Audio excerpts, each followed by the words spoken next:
There it goes. Oh, cool. All right. So We're live. we are live. Welcome to another Run Wild with us. Ask us whatever the hell you want. I am Lisa Kastner. I'm here with Ben. And we are two of the amazing editors and action editors with Running Wild and Rise Presses. And my apologies, I'm currently trying to find my window that has the Instagram feed so that I can actually start that too. But this is being a little weird right now. Sorry. Give me one. I'll figure it out. Dang damn it. But minimally, Ben and I are here. Normally, it's me, Ben, and Peter, who's another one of our fantastic Oracle acquisition editors. And sometimes you are even lucky enough to have Ruben Teehee Hazlett, who is in charge of, I guess I'm not going to find it. Oh, well, tough nuggies. Really in charge of the Rise acquisitions. So we are here to answer whatever questions you may have. It can be about anything. It can be about publishing. It can be about writing. It can be about the business of publishing. It could be about, what Ben did today, because, I'm sure he did something absolutely fantastic and amazing, and everyone's going to be like, oh my God, I wish I could do that. So in the meantime, I want to be Ben. I want to be Ben. So in the meantime, all you have to do, if you do have a question, just go ahead and pop it into the chat, and then we'll just take turns responding to your questions. So my first question to Ben is, what's going on? How was your week? It's been good.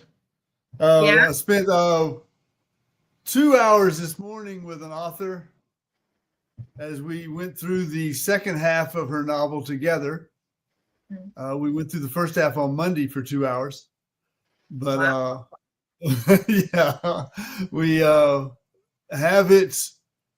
It's pretty tight, but she still wants a third pair of eyes on it, so she's going to have another friend of hers look at it, and then by next week it'll be ready for production. Wow! Check it out. She said. She asked, "Well, it looks good. Have you ever seen one come out 100%?" And I said, there is no. It's always good to get an extra pair of eyes on it.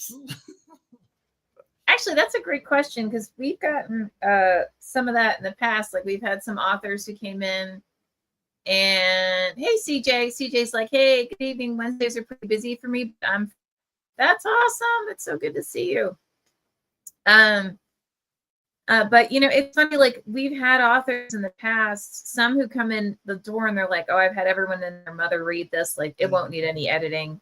And then we've had the actual reverse, where we've had authors come in and, they're like, are you sure it's like perfect? And, typically my response is, there is no such thing as perfect. There's always going to be somebody out there who's going to hate what you write. They're going to have some kind of crappy opinion. And that's fine, right? You're not supposed to, like, I tend to write more, Ben could probably describe more what I write, because he's 9 times out of 10 my editor.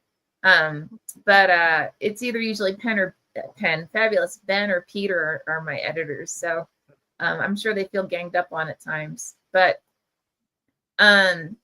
if you're not into my style of writing, you're not into it, and it's all good, right? I mean, and the same with Ben's work and Peter's work and anybody's work. Anybody's work, yeah. It freaking yourself out over whether something is good enough or not. It's just not worth it, or whether it's done. It's just not worth it. So yeah. But I love you for being patient. Yeah, I was reading Kristen Hanna's book, the women. Mm. And I can't read a book without editing it anymore. Oh, really? Yeah. So there was a doctor in the operating room in the OR at Christmas. And then a month later, the book said that he had transferred out 2 months before. Oh. Yeah. Okay. And so the timing was off. And she writes literary, so that doesn't make any sense. It's not like she's like doing a Doctor Who transport, you know? No. It was the timeline was off. Wow. Because he had a conversation with the nurse, and then a month later in January he'd been gone for 2 months. Oh. But he had a conversation with her on Christmas Eve. Okay. So it's the editing process is detail oriented, and there's so many details that that everybody misses something. Yeah, but I mean that's the kind of thing that they should know better. You know what I mean? Like, well, that's why I pointed out at them. We know better. Yeah, dang. Yeah. Oh my. Well, it's funny. I'm in the middle. So I have 3 short stories. Well, two short stories I have to write. Each one is a different anthology I was invited to write for, or yeah. And one of them is actually like a reinvention of the Viking mythos, but with female Vikings. And what's hysterical is like the more I dive, and of course this was my brilliant idea because why not? And what's fascinating, and because it was based on the data they found about the Burka back in 2014, 2016, that the most famous Viking warrior found on the island of Burka was actually a female.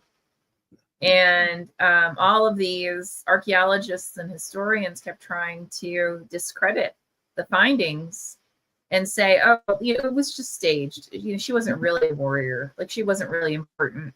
And if you actually go and do your research and look up, different analyses of what they found, it's like over and over again, like, oh no, this was a woman and she was a key strategist, and the way she was positioned, like basically her burial site was positioned for her to be looking over the town of Burka. And so there, which implies that she was like a protector of this like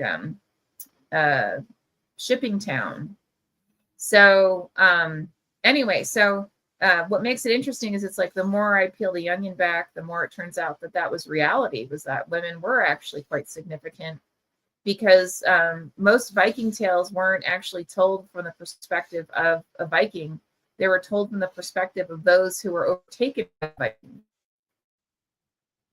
So there's that, that bias of, well, I'm not gonna, no woman, kicked me in the butt. Like, taken over by no damn woman was guy. With, like lots of muscles and like, obviously, was that easily just take us on. And anyway, the research for it's fascinating. But like you that kind of research in order to, and have a point someone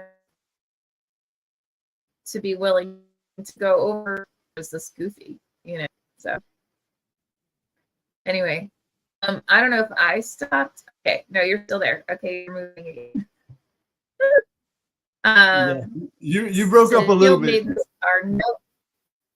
Okay, yeah, my Wi-Fi, everyone decides doesn't like me, so sorry about that. But yeah, CJ says no one to be trifled with, in my honest opinion. Yeah, shield maidens. Actually, there's another really well-known Viking actually she was a pirate, and she was called the Red Girl or Red Maiden. And they, you know, all accounts are that she was evil. I mean, like, she just kicked, she had no qualms about killing anybody. And I'm like, oh, that's not cool. Like, the more I read about her. So anyway. Oh, so yeah. Sorry, go ahead. Well, Joan of Arc led the French army at 17. Mm-hmm. And she was little. Yeah. She was like 5'4" or something, 5'2". She was there anyway. Yeah. And they won't publish the they didn't add the gospel according to Mary Magdalene. That's a forbidden text too. Yeah. Yeah. Because what did she know?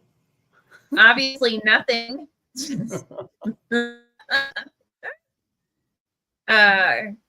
So Dawn, bring this up when Peter's here, but you know, hell, you can talk about this. So you guys have 2 new imprints, right? Why, yes, we do. We announced 2 incredible new imprints led by the phenomenal gentleman opposite me. And do you want to talk about your new imprint? Yes, it's the Junkyard Rooster Press. ready to roll out, and we'll figure out how to get submissions into it. But just looking for that writing that makes you crow when the sun comes up. It's a Junkyard Rooster. Speaking of things not to be trifled with. But hell yeah. Yeah. It was just no one's looking forward to getting work in, submitted to it, and having that 5th imprint, if you count Monstrous Books. Yeah. Well. Yeah, 5th. Yeah. Yeah. So we're growing, definitely growing. Mm-hmm. Which probably means I've lost my mind, but that's okay. Well, you got 2 lost minds with you, so it's okay. At least exactly. 2 lost minds with you. I was gonna say at least, yeah. Thankfully, I'm not alone in my insanity, so we're good. But yeah, Junkyard Rooster was an idea I had a long time ago, and just appreciate Lisa giving me the chance to bring it to life and see where it goes, see how it crows. Yeah, and at Ben's point, so I basically approached Ben, Peter, and another person who I knew had a lot of great ideas around different types of work to be published.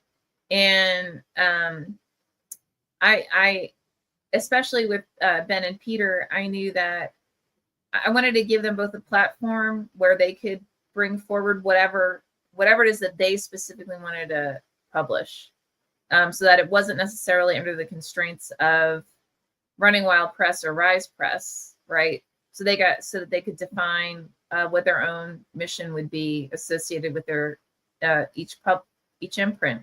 And so I approached them with it, and actually Ben responded within 5 minutes, and he had a concept photo and everything. It was fabulous. Long. I know, it was crazy. And then it was cute. It took Peter a little bit longer, but it was funny because when he finally responded, you could tell when he responded, his wife Kathy must have been behind him going, "Will you fucking say yes? Will you just take the offer?" Just about, based on how he replied and stuff. And then I sat down with him and Kath and was he's asking me all these, pertinent questions, but to me, the bottom line was Ben and Peter have been part of what I would call the, we wouldn't have a Running Wild LLC without Ben, Peter, Evangeline, Joelle. There are a bunch of people that may not be as visible as actually I'd say the 3 of us are, right? who are really, the backbone to everything that we do. And, since Ben and Peter have been with it next year's our 10th anniversary. So I want to say for at least 7 years, something like that. Yeah, at least 7. At least 7. I wanted to make sure that they had a chance to really bring forward what, the kinds of stories that they felt were important. So that's how we came up with, I'm going to say it wrong, Trompe l'oeil. I'm glad you said it. And Junkyard Rooster. I really think it's French for Junkyard Rooster. Obviously. I looked it up, and it's a French saying that for art that is real, the art that touches reality, and I think that's what Peter was going for with that, with books, so they come to life to the point where you'll forget that it's fiction, because it's the reality of it. Which definitely, exactly, totally. Make it real. Thank you for being here on a Wednesday night, Dawn. Yeah, exactly. So we're not alone. Pull us through. Yeah. So that's the backstory, and as Ben said, we're just figuring out how to get it so that we can actually accept submissions. But in the meantime, if you are interested in sending something along, you could always just message us through our website and say that you're interested in sending something. We actually already got a couple people who messaged me that way, asking if you guys, like, one person wanted to know if either one of you took children's books, and I was like, no, and it's just because we don't know anything about children's books, so it wouldn't make any sense. Like, we wouldn't be able to really back it well. So that's our big news, and I think our logos are pretty killer. So, and a huge thanks to Amir from Pulp Studios, who really does I'd say 99% of our graphic work, and he's absolutely phenomenal. So, yeah. He just takes your ideas and sends you back. Here's what your ideas meant to me. Does it work? And usually it works. I'd say 90. He was something fabulous. So it's very fun. The only times we have that I have challenges with it is when it looks, but it's really fiction, and a lot of times it's just because of the inspiration that he was provided. So we just have to kind of help work him through it. But yeah, so wow, we're already into this a little bit. Forget, guys. If you have any questions, go ahead, pop your questions into the comments section of whatever venue you're watching this in. And if you're watching this and it's not Wednesday between 5 and 6 p.m. Pacific time or 8 and 9 p.m. Eastern time, still pop your questions into the comments section.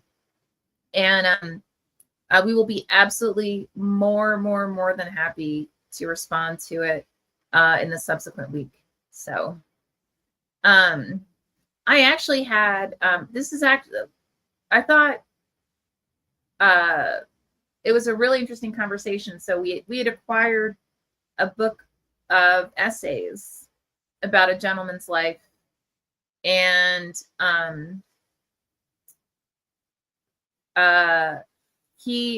made, so the subtitle for the essays is something like Confessions of a Supposed Oreo Cookie, and I suggested that actually become the title instead of the subtitle, because it really kind of captures you, and anybody who grew up in like a multi ethnic neighborhood would understand the significance of that, right? And the bit of snarkiness that comes with that title, right? Which I personally love, and but I'm also incredibly sarcastic, and I have a horribly foul mouth. But anyway, so yourself. And he was very concerned about it because he doesn't want to be stereotyped. And I was like, well, just think about it, because like Oreo was a slang, a horrific terminology for someone who was considered of two races back in the, I'd say from the 60s to like the 80s, maybe 90s.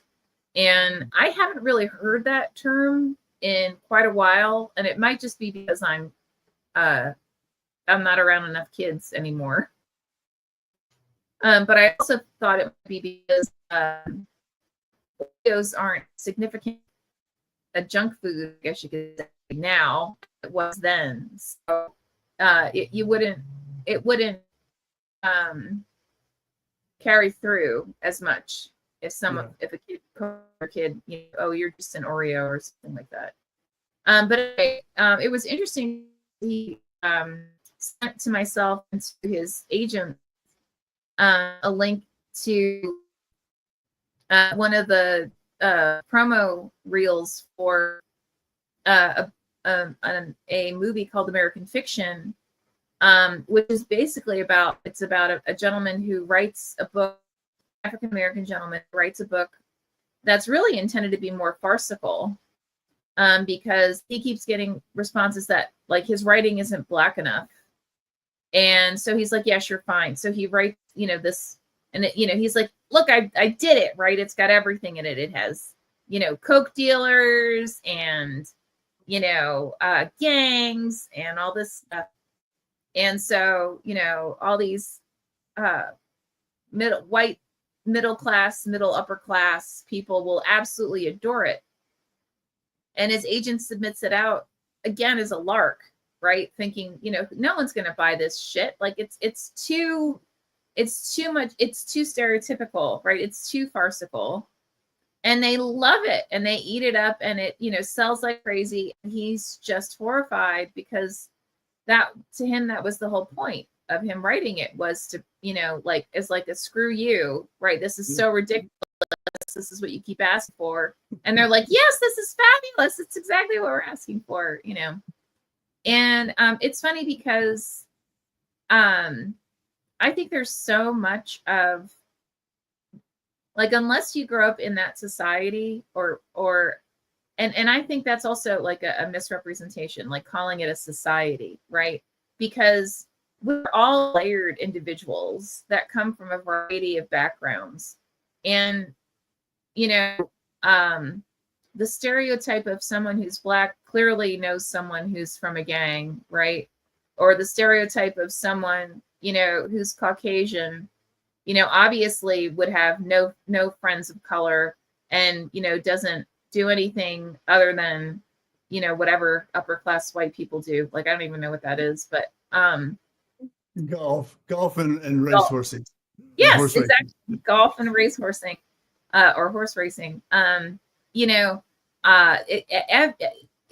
it's sin to me that it has become popularized to continue to push those stereotypes out, but it's almost like it's doubled down, right? Like there's more and more of those stereotypes that are showing up within, and it's not just in writing, in fiction, it's in, I want to say, in all entertainment, you know? So I totally understand what he's talking about in terms of his concern to use it as a title. So I just hope that we can properly represent his essays in a that is actually beneficial, if that makes sense. So anyway, I don't know. Ben, what do you think? Because I know, like, and by the way, just for full disclosure, my husband's African American, and his grandfather was actually on the professional Negro baseball league, and he was half Native American and half Black. So let's just say, you know, that some of those not stereotypes, but those reactions that you get, you know, we both have some pretty funny stories of Like there are times when it's better when he's the one who does the talking, and there's times that it's better when I'm the one who does the talking, just based on how people will respond to us from how we look, you know. But anyway, I don't know, Ben, what your thoughts are. Yeah, actually, I had this conversation with the author I was working with this morning and Monday morning, because her main character, one of the main characters, is a black lawyer, and she said, "Was that okay for me to make her a black lawyer?" And I said, "You make her a lawyer first, right. and you didn't stereotype it at all." And so that's, of course it was. She's a lawyer who happens to be black and living in New England, and with causes of her own from being a mother and a wife and a lawyer and an advocate for women in prison. So it can be done without the expected stereotypes. Well, it's not black enough, or whatever comment you're going to get. You hope that the next generation coming up is better than that, and better than us, and better than what we grew up with, hearing and seeing and understanding. If we took the time to understand it, and because you got to do that first before you can outgrow it. And, right. Oh. And so bleeding into a story, it's a very diverse community of America, and there are people who speak Spanish when they go to first grade as their only language, and that happens, and once you interact with anybody different, and I've actually done the math here, Lisa. This is going to be a surprise to you, but there's 8 billion people in the world, and a majority of them are not me. Nuh-uh. Yeah, no, I've done the math. I counted up. Wow. I figured it out. Who knew? But there's stories that'll draw you in. The stories are what draw people in and share human experience. So and novel writing is just an extension of that, because there's going to be characters that people identify with no matter what they do or who they are, what they look like. There's gonna be those readers that say, "Oh, I know that person. I know that character. I am that character," even, and identify with it. So that's just good writing, and realistic writing, because there's the stereotypes get us in trouble because they're based on what we see and not what we interact with to find out what a person is really about. And or it's not writing even a novel lets you do that. It's not even, based on what we see. It's what we've heard is the norm, right? Like, back to the whole Viking thing, the belief that all Viking warriors were, these big brawling men who, could, lift a ship with one hand, kind of BS. That was based on primarily on those that they had conquered, right? So there's a huge bias there in terms of how they're represented, since it is by those who are conquered and not by within the communities themselves, because they weren't necessarily, they had writing, but they weren't necessarily prolific, for lack of a better term, in their historical retellings. So and then I think to your point, like, you completely nailed it with the your stories are about complex characters, as they should be, and your ethnicity is only one slice of what that means, right? And there are plenty of there are people from all backgrounds who exist in all different shapes and sizes, across all different areas of our world. So the concern would be if you come from the place of, well, this guy's going to be in a gang, so obviously he's black. Well, that's stupid, right? Or this guy's from East LA. So, we're going to go down the Cheech and Chong route. If for anybody who remembers Cheech and Chong, and, it's going to be a Mexican gang out of, East LA. Like, no, that's just stupid. Right. Yeah. So, and it was one of the first things that and I tell this story in class all the time about being the kid in Albuquerque from South Central Kentucky. And I left 2 1964 Chevrolets in my mother's driveway when I drove a 75 Buick 1,500 miles after I paid $300 for it, but which is another story. But in Albuquerque, you start talking about 64 Chevrolet Impalas, you've got a conversation because the appreciation is the same, and you don't know that until you start the conversation, and so it doesn't have to be a lowrider or Hispanic heritage to appreciate what the 1964 Chevrolet looks like and how it drives. There's a following for 64 Chevrolets everywhere you go. Well, it's funny because I hang out with everybody. I mean, I'll go to Comic-Cons, I'll go to horror fests, I'll go to romance writer thingies. I don't care. Let's just sit down and have a good time and hang out and get to know each other. But my background is more heavily in literary, and I spent a solid number of years more so in the literary world, and I admit, my writing reflects that. But what's interesting is I have met more people who met me or saw me on a panel somewhere, and they read my bio, or they heard about me, or heard about Running Wild and Rise, and now Junkyard Rooster and Trump Loel, that I'm sure I just botched that. And they'll talk to me for a little while, and then all of a sudden they'll blurt out, "I thought you were going to be boring." And because in the writing world, there is a deep divide still, unfortunately, between either you're a literary writer or you write genre, and there is no such thing, in my opinion, right? I mean, you write, and there are plenty of literary writers who then decided they were going to start writing genre, because guess what? You get paid. And a lot of literary writers who stuck to writing more literary, which really just means character driven, and it's not following necessarily a specific story structure. Yeah. They become like professors because they need a day job.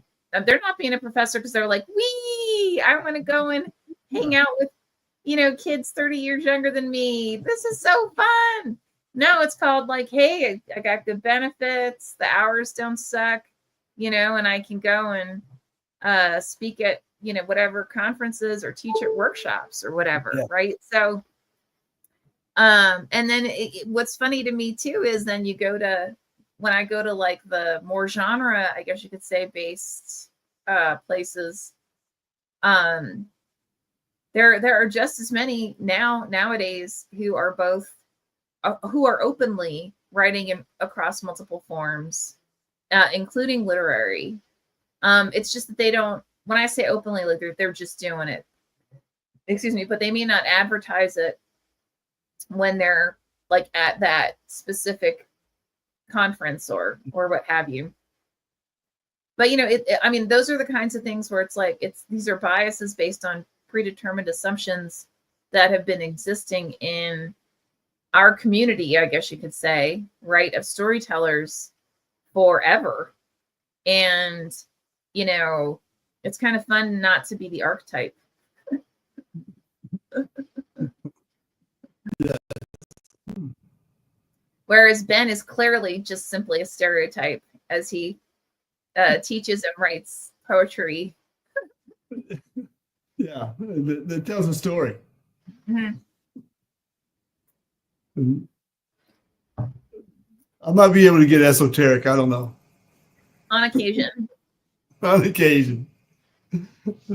Only when they're looking for the esoteric point. So I'll submit to them. What are they looking for?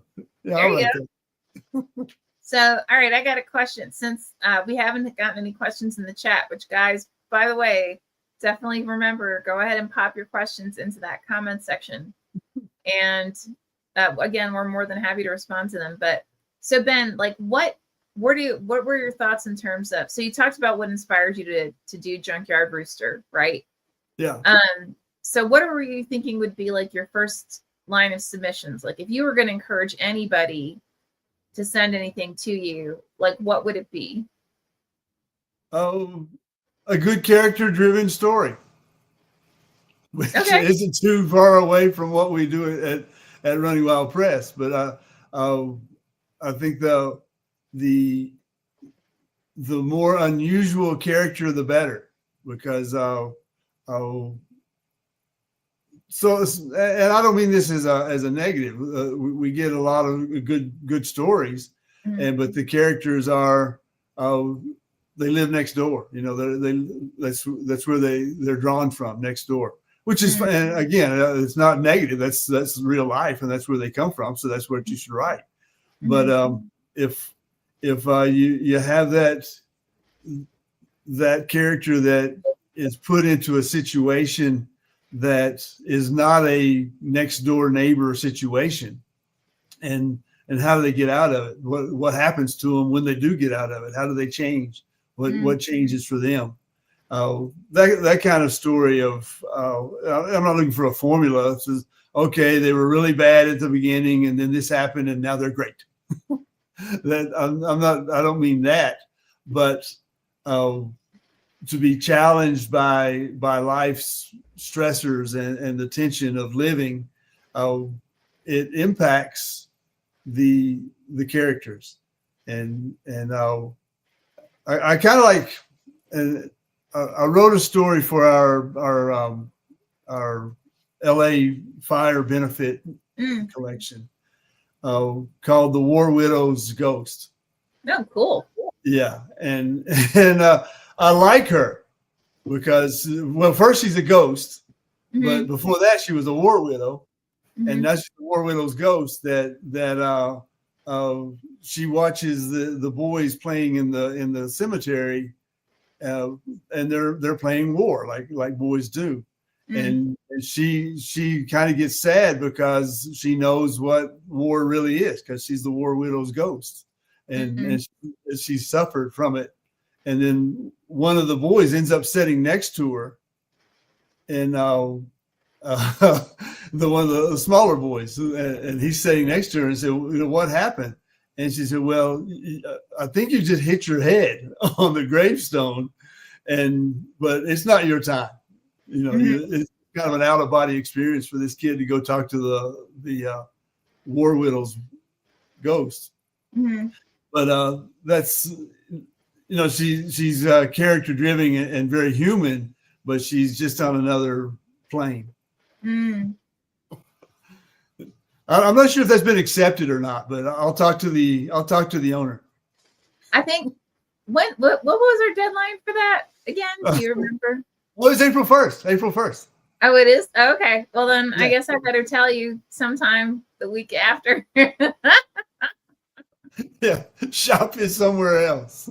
Yeah, sorry, Bubba. Tough noogies. That's the stupidest thing I've ever heard. I'll take it to Junkyard Rooster. They'll love it. That's fine. Oh my goodness. CJ Grant says, even among readers, the divide between literary books and genre books exists. Actually, I agree, CJ. Honestly, I think it's even deeper.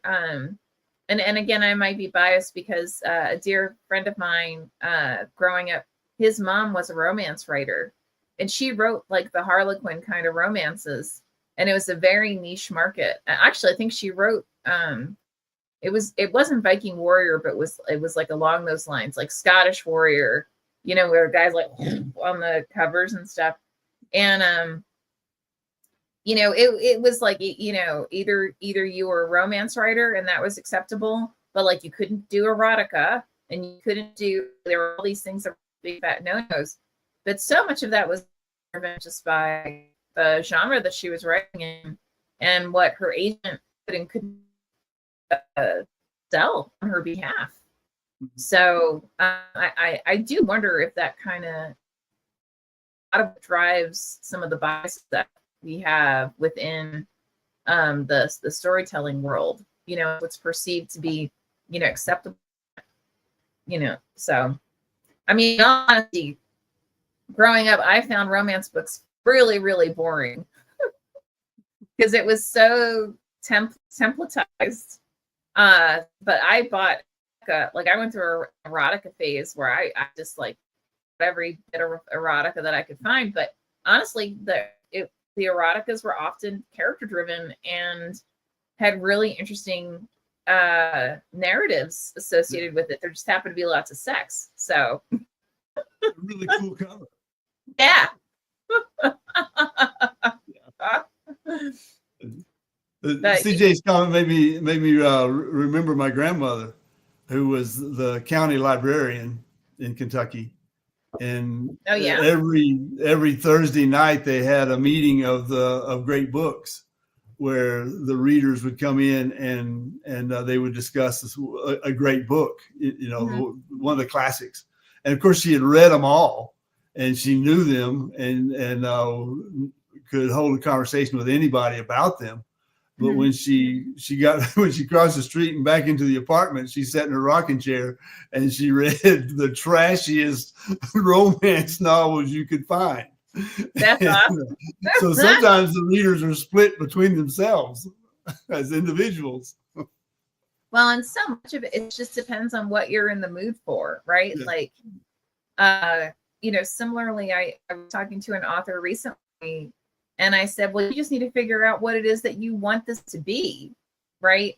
And then, but don't expect you're going to get the audience, you know, someone necessarily who wants to escape, so they just want a novel that they don't have to think. You're probably not going to give them, you know, like Pride and Prejudice, although arguably speaking, it's a romance novel. It's just a period from our standards, although the period when it was written, it's probably, you know, timely, but you know, so it's just figuring out who most likely would be interested in this.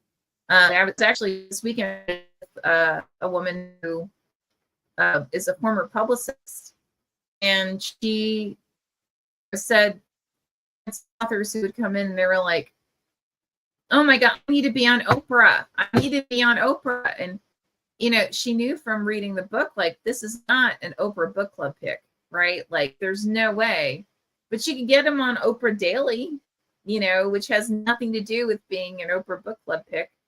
But it technically got them on Oprah. But it was like, you know, you really need to understand who your audience is and who they're going to be and what they're most interested in. So anyway, CJ says, my high school offers English courses that encourage students to read, such as sports literature and dystopian literature. The students become happy readers. I love that. That's a good idea. So Ben, I know you're an instructor. Do you actually teach like literature, or is it everything you teach outside of that? No, I teach business. You teach business? What are you doing teaching business? You're a former Coast Guard. Like, what the hell's that got to do with business? My background is basically human resources, so that fits in business a little bit. Oh, okay, all right. I get the quality management courses and the intro to business, but and teaching. I mean, it's a great approach though, because I can tell you that every book report I ever did in school was about baseball. But I had classmates with every book report they turned in was on Cowboy Sam, you know, the little thin book with big print. Yeah. And Cowboy Sam was everywhere. But but looking at CJ's post, the sports literature and the dystopian literature, they both are based on human nature, and human nature doesn't change, and it's just going to be the environment that draws the readers in, the students in. And if they've got an interest in anything they're reading about, they'll read. Absolutely. That was the I was teaching high school when the Twilight series, the Sparkly Vampires came out. And, everybody was reading it. The students were passing it around and passing the series around. Have you read the latest yet? And having the conversation. So anything, and I think Harry Potter did the same thing for students. Got them interested in reading, so they read. A whole generation came up on Twilight, and a whole generation came up on Harry Potter. That's true. We had The Hobbit. We had well, I also did the Harry Potter thing, believe it or not. Yeah. But it was fun. I mean, because you could knock out. I mean, they were thick. They were thick books, but they had such a fast pace. You could knock it out in a weekend. Yeah. So, and the more she wrote, the more complex the narratives became, and the more complex the characters became. So that was kind of, I thought that was cool. But and the darker they became. Yeah, absolutely. The darker they became. And I just love that the perceived bad guy at the end, it turned out a critical protagonist element in one of the previous books. That's where there was someone who saved something and they never revealed who the individual was who had done it. And then it turns out that it was actually the perceived ultimate bad guy. So Sam Glove says, "Hey everyone, I like gloves." Well, that's cool. Admittedly, Sam, I don't think that gloves are really in our purview. We more so are just storytellers. We got ebooks, we've got paperbacks, we've got audiobooks, and we're great at licensing out stories to other areas, but we don't know anything about gloves. So sorry about that. Baseball gloves is supposed to get. Yeah, probably. I mean, I dyed my hair this morning, so technically speaking, I know some about plastic gloves, but I don't think that's really relevant.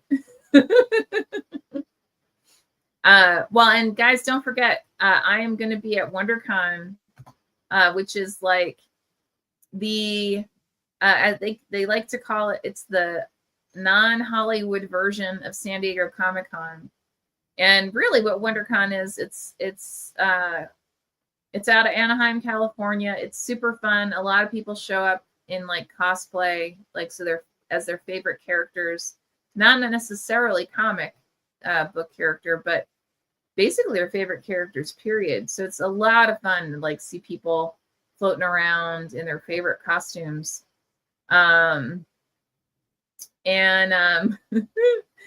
I just basically, I'll be on 3 panels. On Friday, I'm on a panel about working with editors. It's myself and I believe 3 others. On Saturday, I'm on a panel about writing for Weird Tales. So I've had the pleasure to write both nonfiction and fiction for Weird Tales. And then on Sunday, I'm on a panel for, so there's this amazing national get-together once a month called the Writers Coffee House in San Diego. I've been trying to launch one relaunch one in Los Angeles. I haven't been able to find an event because, well, for a variety of reasons, so small bookstores or independent booksellers that have gone out of business. And the ones that are still in business, they're not really interested, more so because their locations are so small. They just can't, they don't have the space to hold, like 20, 30, 40 people on a recurring basis. So anyway, so we're actually going to have it, instead of having it in San Diego, in our standard place of Mysterious Galaxy Bookstore, we're actually going to have it at WonderCon. So that'll be a lot of fun. We usually get it's basically an open Q&A. It's intended to it's more so focused on the business of publishing and of storytelling in general. And we get a wide variety of writers and editors and publishers who show up. So it's funny because we even have people who've been in the industry for like 30 years who come and say that they learn something like every time they attend. And I really think that's indicative of how significantly I say storytelling, but like storytelling or publishing or whatever, what have you, how it is evolving and changing so dramatically and so quickly that you can go to a writer's coffee house and you will definitely learn something by those who are in attendance. And it doesn't have to be someone who's been around forever. Oftentimes you learn a lot more from someone who's newly engaged because they are more actively pursuing things that are not the common or standard model. And so you find out a lot of cool information. So definitely go check out WonderCon. It is so much fun. And then I'm scheduled to also be part of a book signing for after the Writers Coffee House. So let's see if anyone actually shows up for the book signing. Either way, I'm just going to have fun hanging out with some very, very cool people whom I absolutely adore, and we always have a good time. So if you can, just definitely check it out. It's just another type of network that gives you insights into what you enjoy doing, reading or writing or publishing. And actually, and I just did the kickoff, well, not like 2 weeks ago, for the Rise novella anthology and the Running Wild novella anthology. And Ben, to your point, what I kept telling the guys was, look, this is your network, right? Like after this, reach out to one another, right? You now all have each other's info. You've got each other's emails. These are your new buddies. And you may be surprised at how you guys can all help one another, because I mean, Ben knows I'm awful at saying no. So like we had something insane. I'm going to 300 novellas that were submitted across both. And I accepted 33. Anybody who knows anything, editing, publishing, it's a hell of a lot of novellas to have in an anthology. And in reality, it's probably going to end up being like 4 or 5 books because it's so many stories. But by doing that, by accepting 33 really solid stories that I can help them elevate the stories, it means that they now have an expanded network, like as I mentioned, and I think the same thing with the short story anthologies that he's edited. That you accept guys because it's like, this is pretty good. Let's see what we can do with it, right? Yeah. And you accept all the ones that basically fit that. You know what? This is pretty good. Let's bring this forward, because you want to see people succeed, and you have the greater chance of succeeding by expanding that network. Yeah. And I appreciate when we send like an update to all the authors in the short story collection. It shares the emails to where they can say, well, when they get the anthology and they read somebody's story and they like it, they've got their email and they can reach out and solidify that network, whether it's everybody or the one story that really made sense to you and that you liked, or just somebody's style of writing. So to get them the email contact information is a great way to start the network. And I love sending out that those updates just for that reason, if nothing else. And it tells the authors how far I am behind, but but it also gives them a chance to touch base with each other and appreciate each other's work. And it's super fun to see when they like go, especially because, so it's funny because I just presented to IPG their sales team. So that's our distributor. And the very first book that I was pitching to them was one of our short story anthologies. And my comment to them was, this is how we find great new talent, is we find short story writers and we find novella writers. And a lot of times, I know Ben and I have both done this. We've gone back to the author and said, hey, this is great. Did you ever think about expanding it? Right. Or, hey, this is great, but I really don't think that this is effective as a short story. You may want to, expand this because you have these, story elements that are open, and because this would be amazing, in another capacity. And we've published several, actually, people who started off as sending us their short story or their novella, or they've gone on and had wonderful careers beyond Running Wild and our imprints, which I love. I mean, I was on a panel that I was talking about that, where I say, hey, if you want to just consider us a stepping stone, that's great. As far as I'm concerned, it's all about you and your career and what you want to do with it. And one of the other editors was like, I get so pissed off when people do that. And I was like, oh my God,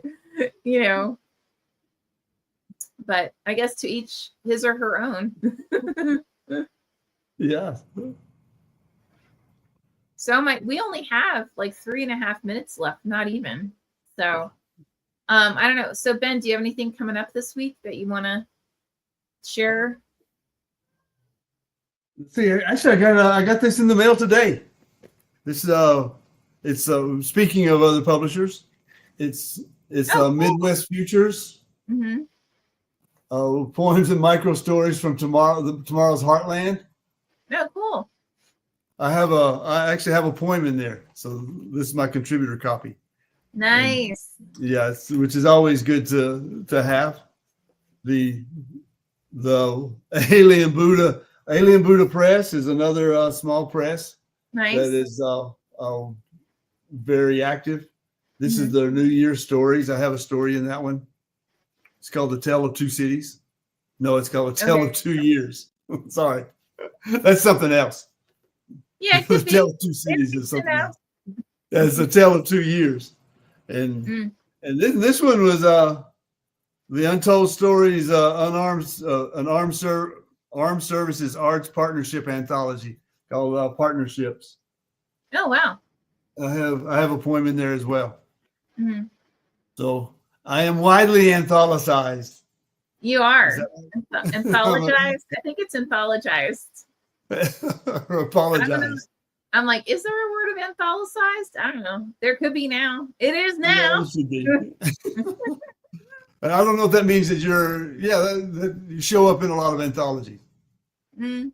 Right? It could. Yeah. It could. Who knows? I don't know. We'll define it if it's not. That's right. Dang damn it. But words evolve. always excited just to even get a poem out there. Mm. Yeah, same. Breathing on its own. Whenever anybody reaches out and they're like, "Hey, would you be interested?" and I'm like, "Yes," and then I'm like, "Okay, now I need to figure out what I'm doing." Yeah. And because it's what's like the character Coyote in the Cure anthology, the World of Cure.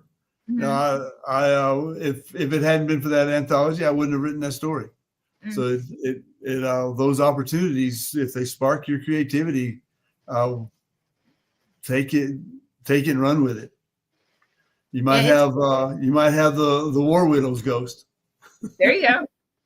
It was funny. Like, so when I pitched that, like I featured it in the pitch to the sales team, I said, the reason we're featuring this is because, the authors who wrote for it, they're so excited about it. Like, you really need to watch these videos and hear these guys talk about the stories they wrote for it and explain how, it started off with this book about lycanthropes and we just got such a response from people saying, "Oh my God, I love this. Like, I would love to do something," that we went, all right, so we'll do an anthology. And we got this huge response that I think blew all of us away, so then it was like, all right, well, now we've got to do it.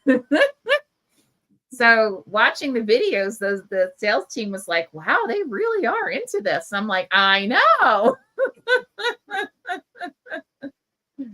So anyway, well, with that, I think we're actually over time. But as always, Dawn, we adore you. CJ, we adore you. Sam, awesome to meet you. And we will see you guys same bat time, same bat channel. And until then. Dawn says she wants to read the War Widows Ghost if that helps you decide to accept it or not. Oh, give me a break. That's it. It's going in a just marketing. Thank you, Dawn. All right. Thanks, guys. We'll see you soon. Yeah, bye-bye. Have a good week.